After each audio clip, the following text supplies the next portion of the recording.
Hello guys, I'm Palichagan. I'm going to start a next lecture of central problem of an economy. हम लोग discuss कर सकते थे कि प्रॉपर्टीज ऑफ पीपीसी, यानी कि पीपीसी क्यों कॉन्केव रहता है, क्योंकि एमआरएस जो है वो इंक्रीज करती है. That's why PPC is concave.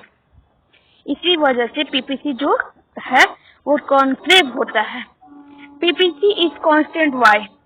When MRS is increasing at a constant rate, at the PPC is straight line which is downward sloping. देखिए, जब MRS जो है इंक्रीज करता है एट अ कांस्टेंट रेट, और मतलब कांस्टेंट रेट से वो जब MRS जो है इंक्रीज करता है तो उसे हम लोग पीपीसी मतलब पीपीसी इज कांस्टेंट. वाई? तो यानी कि जब एमआरएस कांस्टेंट रेट से जब इंक्रीज करता है तो इसी वजह से जो ग्राफ में जो ग्राफ होता है, यानी पीपीसी जो जो होता है वो डाउनवर्ड स्लोपिंग होता है, नेगेटिव रिलेशन होता है. इसी वजह से वो डाउनवर्ड स्लोपिंग होता है और पीपीसी जो है वो इंक्रीज करता है एट अ कांस्टेंट रेट. इसी वजह से जैसे देख लीजिए यहाँ पे नीचे कुछ शेड्यूल बने हैं.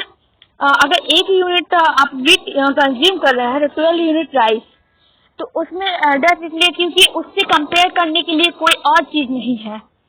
2 यूनिट आप ले रहे हैं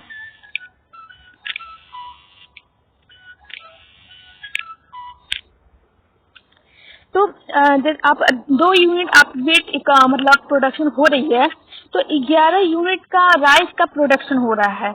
लेकिन अगर उससे कंपेयर करें तो 1 यूनिट का ही हो रहा है, यानी कि जैसे जैसे इंक्रीज कर रहा है एक डिक्रीज, यानी कि अगर वीट जो है इंक्रीज कर रहा है तो राइस की जो यूनिट है वो डिक्रीज कर रही है. बट उस पर अगर एमआरएस में से निकाला जाए, यानी कि loss upon gain of the commodity unit, तो अगर लॉस अपन गेन निकाले यानी कि एमआरएस अगर निकाला जाए तो इससे देखा ये जाएगा कि एट अ कांस्टेंट रेट जो एमआरएस है वो इंक्रीज कर रहा है. अब आता है पीपीसी इज कॉन्वेक्स. वाई? यानी कि पीपीसी जो है वो कॉन्वेक्स क्यों होता है, क्योंकि एमआरएस जो है वो डिक्रीज करती है, यानी कि एमआरएस अगर डिक्रीज करेंगी तो पीपीसी जो है वो कॉन्वेक्स होगा. जैसे कि शेड्यूल में देख लीजिए, अगर 1 यूनिट का आप वीट कंज्यूम कर रहे हैं तो उसके कंपेयर में मतलब प्रोडक्शन कर रहे हैं तो राइस का जो प्रोडक्शन है वो 10 यूनिट का किया जा रहा है, तो कंपेरिजन नहीं, इसलिए एमआरएस जो है वो मतलब कुछ तो नहीं कर रहा है. अगर 2 यूनिट का हम लोग प्रोडक्शन कर रहे हैं वीट का, तो राइस का हम लोग 7 यूनिट का कर रहा है, तो जिससे एमआरएस जो है वो 3 यूनिट का हो रहा है. तो इससे ये प्रूफ होता है कि यानी कि एमआरएस जो है वो डिक्रीज कर रहा है एट अ डिक्रीजिंग रेट. इसी वजह से जो हमारी डायग्राम है वो है कॉन्वेक्स, इसी वजह से रहती है क्योंकि एमआरएस जो है वो डिक्रीज करता है. अब आता है PPC is downward sloping. Why? Because for acquiring 1 unit of good we have to sacrifice another unit good because resources are limited.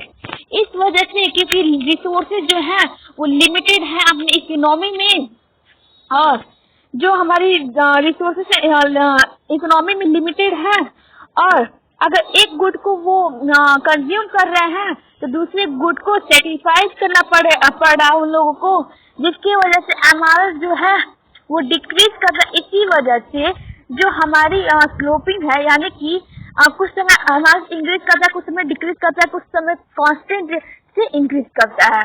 तो एमआरएस जो है जब एक गुड को हम लोग मतलब एक गुड्स का जब प्रोडक्शन बढ़ाएंगे तो दूसरे गुड्स का प्रोडक्शन को कम करना पड़ेगा, क्योंकि हमारे कंट्री में यानी कि हम लोग की पूरी इकोनॉमी में जो रिसोर्सेज हैं वो लिमिटेड है. तो अगर वो प्रोडक्शन बढ़ता है तो इंक्रीज करेगा, लेकिन एमआरएस जो है इंक्रीज तभी करेगा जब एक गुड्स को सैक्रिफाइस करना पड़ेगा और दूसरे गुड का प्रोडक्शन बढ़ाना पड़ेगा. इसी वजह से डाउनवर्ड स्लोपिंग होता है पीपीसी का. देखिए इसमें कंफ्यूज मत होइएगा कि मतलब पीपीसी डाउनवर्ड स्लोपिंग होता है क्योंकि एक गुट को पाने के लिए दूसरे गुट को सेक्रीफाइस करना पड़ता है, लेकिन इसमें जो है पीपीसी इस कांस्टेंट में जो है डाउनवर्ड इसलिए होता है स्लोपिंग क्योंकि स्ट्रेट लाइन और क्योंकि जो मार्जिनल रेट ऑफ सब्स्टिट्यूशन होता है यानी कि एमआरएफ जो होता है वो डिक्रीज होता है एट अ कांस्टेंट रेट, इसी वजह से डाउनवर्ड स्लोपिंग भी होता है। अब आता है आपका opportunity cost। opportunity cost क्या होता है? It is the value of next best alternative use of any factor, यानी कि जब हम लोग एक मतलब मान लीजिए अभी हम लोग के कंट्री में बहुत सारे सोप बनते हैं, हर तरह के सोप बनते हैं और सोप में जैसे निरमा हो गया, लक्स हो गया, फिर डेटॉल हो गया, तो हर तरह के रहते हैं।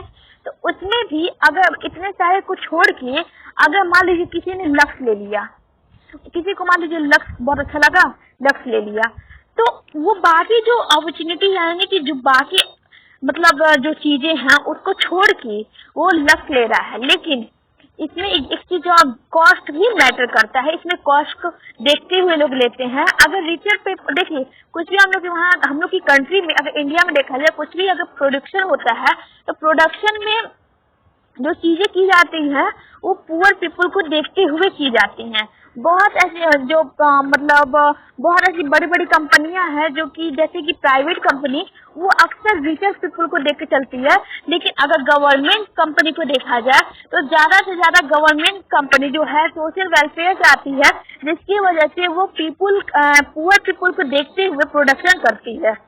तो अगर कॉस्ट को देखते हुए करें, अगर मान लीजिए लक्स की कॉस्ट जो है 10 रुपए है, अगर 1 लक्स की कॉस्ट 10 रुपए है, एक डव की कॉस्ट 5 रुपए है और फिर एक निरमा की कॉस्ट 11 रुपए है, तो उसमें देखते हुए जो कंज्यूमर होगा यानी कि जो कस्टमर होगा वो डब का लेगा, क्योंकि डब जो है इस तीनों के मतलब देखा जाए तो इस तीनों के कंपेयर में डब की कॉस्ट जो है वो कम है। इसी वजह से वो 2 गुड्स को सैक्रिफाइस करके एक गुड्स को चूज करेगा जो कि डब होगा, क्योंकि उसकी अमाउंट जो है वो कम है देन अदर कमोडिटी। तो इसलिए उस सबों को देखते हुए, प्राइस को देखते हुए कस्टमर जो है, जो अक्सर जो कस्टमर होते हैं वो प्राइस को देखते हुए देखिए उसमें दो चीजों को उसने मतलब छोड़ा है, तभी एक सेक्रीफाइस किया, एक ही वजह से एक चीज को वो लिया है। अदरवाइज वो चाहता तो अगर वो चाहता तो तीनों ले सकता था, लेकिन वो एक चीज इसलिए लिया क्योंकि उसकी कॉस्ट भी कम है और वो उसमें सेक्रीफाइस हो जा रहा है, तो उसमें सेक्रीफाइस हो जा रहा है कंज्यूमर। तो अपॉर्चुनिटी कॉस्ट यानी कि एक गुड्स को छोड़ते हुए दूसरे गुड्स पे जाना, वही मतलब next best alternative uses of any factor, यानी कि एक गुड्स को छोड़ते हुए जब दूसरे गुड्स पे मतलब अपॉर्चुनिटी यानी कि इसको चॉइस करते हैं तो उसी को हम लोग अपॉर्चुनिटी कॉस्ट कहते हैं। शिफ्ट रिलेशन एग्जाम्पल में लैंड, लेबर, कैपिटल एक्सेट्रा। अब आते हैं shift rotation, change in resources, यानी कि रिसोर्सेज में क्या क्या चेंजेस होते हैं। तो अगर इंक्रीज करेगा, अगर मान लीजिए पहले पढ़ लेते हैं, height and growth of resources, if there is a growth of resources is decreasing the PPC will shift rightward good X so in the x-axis and good y so in the y-axis. AB is the initial PPC. When growth in the resources, PPC will AB make in India. यानी कि अगर देखिए increase in मतलब increase in resources, अगर resources increase करती हैं तो हमारी प्रोडक्शन जो है इंक्रीज करेंगी।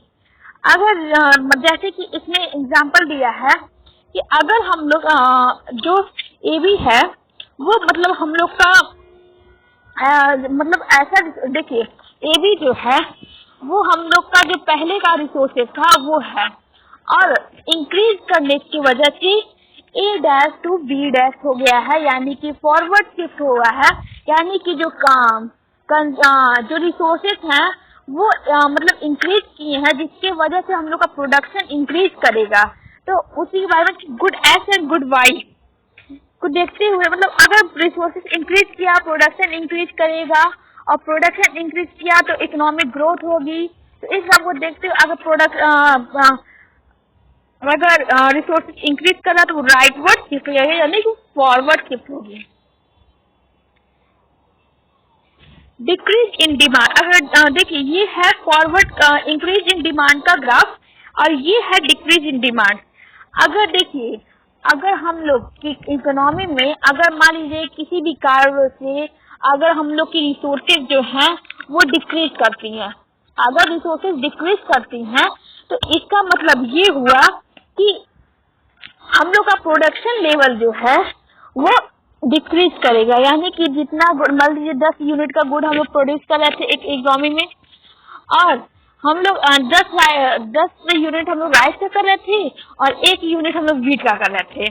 तो अगर हम लोग बैकवर्ड शिफ्ट देखिए, अगर हम लोग का डिक्रीज किया है रिसोर्सेज, यानी कि हम लोग रिसोर्सेज लिमिटेड है, अगर उसमें भी अगर हम लोग का रिसोर्सेज जो है वो डिक्रीज किया तो हम लोग प्रोडक्शन जो है डिक्रीज करना पड़ेगा। हो सके व्हीट का 0 हो जाए और जो राइस है वो 9 हो जाए, 8 हो जाए। तो इस वजह से अगर डिक्रीज होता है रिसोर्सेज में तो हम लोग को प्रोडक्शन भी डिक्रीज करना पड़ेगा। Change in technology for good Y, यानी कि टेक्नोलॉजी में जब चेंजेस आए, यानी कि अगर मान लीजिए हम लोग प्रोडक्शन जो है व्हीट की बढ़ाते जा रहे हैं, तो हम लोग को एक गुड को तो सेक्रीफाइस करना पड़ेगा। तो अगर एक गुड को सेक्रीफाइस करते हैं तो अगर मान लीजिए हम लोग प्रोडक्शन जो है व्हीट का बढ़ा रहे हैं, अब देखिए इस सिचुएशन में देखते हैं change in technology for good Y, यानी कि गुड वाई की जो टेक्नोलॉजी की वजह से टेक्नोलॉजी चेंज हुई, टेक्नोलॉजी की वजह से जो गुड वाई का जो प्रोडक्शन लेवल है वो इंक्रीज कर गया, और गुड एक्स का जो प्रोडक्शन लेवल है वो डिक्रीज कर गया। तो इसका मतलब ये हुआ कि टेक्नोलॉजी भी चेंज होने से हम लोग की प्रोडक्शन में कुछ चेंजेस आती हैं। तो जैसे इसमें गुड वाई का प्रोडक्शन इंक्रीज कर गया और गुड एक्स का प्रोडक्शन जो है डिक्रीज कर गया, इसी वजह से कि गुड वाई जो है वो गुड वाई जो है वो प्रोडक्शन ज्यादा करने लगा और गुड एक्स जो है प्रोडक्शन कम करने लगा। और डिक्रीज इन रिसोर्सेज को हम लोग कहते हैं बैकवर्ड शिफ्ट, यानी कि जो हम लोग का रिसोर्सेज है वो बैकवर्ड शिफ्ट हो गया, यानी कि रिसोर्सेज जो है हमारी थोड़ी कम हो गए। तो इस वजह से हमको जितनी कम हुई है उसके अंदर ही प्रोडक्शन करना पड़ेगा, ना कि उसके बाहर। उसके बाद क्या आता है change in technology for good x. अगर मान लीजिए हम लोग किसी भी रीजन की वजह से गुड एक्स की टेक्नोलॉजी चेंज करती हैं, तो अगर मान लीजिए गुड एक्स की टेक्नोलॉजी चेंज की है तो कुछ मॉडर्नाइज किए होंगे, कुछ अच्छी मशीन आई होंगी, उसके कंपेयर में हम लोग अच्छा कुछ प्रोडक्शन के लिए मशीन लाए होंगे। ऐसा तो है नहीं कि डिक्रीज, यानी कि हम लोग अपना प्रोडक्शन डिक्रीज करने के लिए मशीन लाएंगे। तो यानी कि हम लोग जो प्रोडक्शन अच्छा करने के लिए जब मशीन ला रहे हैं तो कुछ वो मॉडर्नाइज करके लाया जाएगा। तो जो हम लोग का ग्राफ है वो शिफ्ट होगा, यानी कि वाई की प्रोडक्शन जो है वो कम हो जाएगी और एक्स की प्रोडक्शन जो है वो ज्यादा हो जाएगी, यानी कि शिफ्ट इन रिसोर्सेज, यानी कि रिसोर्सेज जो है, यानी कि प्रोडक्शन जो है गुड वाई का जो है वो कम हो जाएगा और गुड एक्स का प्रोडक्शन ज्यादा हो जाएगा, जिससे कि रिसोर्सेज यानी कि गुड एक्स की टेक्नोलॉजी यानी कि इफिशिएंट यानी कि मॉडर्न टेक्नोलॉजी के यूज करते हुए गुड एक्स की प्रोडक्शन जो है इंक्रीज कर गई। When both X and Y technology increases, अगर मान लीजिए X और Y की टेक्नोलॉजी इंक्रीज की तो जो प्रोडक्शन यानी कि जो हम लोगों की अगर मान लीजिए गुड एक्स और गुड वाई की टेक्नोलॉजी इंक्रीज की, तो अगर कुछ मॉडर्नाइज किया गया है, कुछ इंक्रीज कर रही हैं, तो हम लोग के प्रोडक्शन में भी इंक्रीजेस होंगी, अगर रिसोर्सेज हो या ना हो। अगर कुछ ऐसी इफिशिएंट चीज ला रही है तो हम लोग की प्रोडक्शन में भी इंक्रीज करेंगी, यानी कि अगर टेक्नोलॉजी हम लोग का चेंज हो रहा है तो हम लोग का प्रोडक्शन भी इंक्रीज करेगा, अगर अच्छी टेक्नोलॉजी लाए हैं तो। When both X and Y technology decrease, अगर मान लीजिए तो अगर मान लीजिए टेक्नोलॉजी जो इंक्रीज करेगा तो हम लोग का प्रोडक्शन भी इंक्रीज करेगा, जिससे ग्राफ जो है राइटवर्ड शिफ्ट होगा। अब आता है when both X and Y technology decreases. अगर मान लीजिए एक्स एंड वाई की जो टेक्नोलॉजी है वो डिक्रीज कर दी, यानी कि मान लीजिए कुछ न्यू था वो खराब होने लगा, कुछ मॉडर्न टेक्नोलॉजी नहीं आई उस समय, तो हम लोग जो पुराना था वही यूज करने लगे। हाँ, तो मतलब जो हम लोग मतलब बनवा के यूज करने लगे, हम लोग की टेक्नोलॉजी मतलब कुछ चेंज तो हुई नहीं, चेंज हुई लेकिन कुछ उसमें ऐड ऐसा चीज मतलब उसको हटा के दूसरा हम मशीन लाए। टेक्नोलॉजी तो वही है, बस मशीन चेंज हुआ है, यानी कि मतलब ये कुछ मॉडर्न टेक्नोलॉजी नहीं आई है जिससे प्रोडक्शन इंक्रीज करे। तो मतलब जो प्रोडक्शन इंक्रीज करे तो हम लोग का प्रोडक्शन जो है इंक्रीज नहीं करेगा, डिक्रीज करने लगेगा, क्योंकि उस समय टेक्नोलॉजी कुछ नई नहीं आई है, प्रोडक्शन वही करेगा। क्योंकि अगर कुछ लॉन्ग टर्म के लिए कुछ चीजें जब खराब होने लगती है ना, तो उससे जो होती है प्रोडक्शन में चेंजेस आने लगती हैं, जैसे प्रोडक्शन जो डिक्रीज कभी कभी इंक्रीज करता है बहुत क्रिटिकल कंडीशन में, अक्सर जो प्रोडक्शन है वो डिक्रीज करने लगता है। तो इसमें जो है डिक्रीज इन टेक्नोलॉजी, इसमें जो है ग्राफ जो है वो बैकवर्ड शिफ्ट होने लगती है। Thank you guys, today chapter is finished. Tomorrow I will make a new chapter. Please subscribe the channel and press the bell icon and like the video. And please see the all business studies lecture. All business studies lecture and notes is available on YouTube. You can see this, and you want to make new video, then you comment me and comment and notes is available. So please, if you want to note any point, you can note it, and please subscribe it and press the bell icon. Thank you.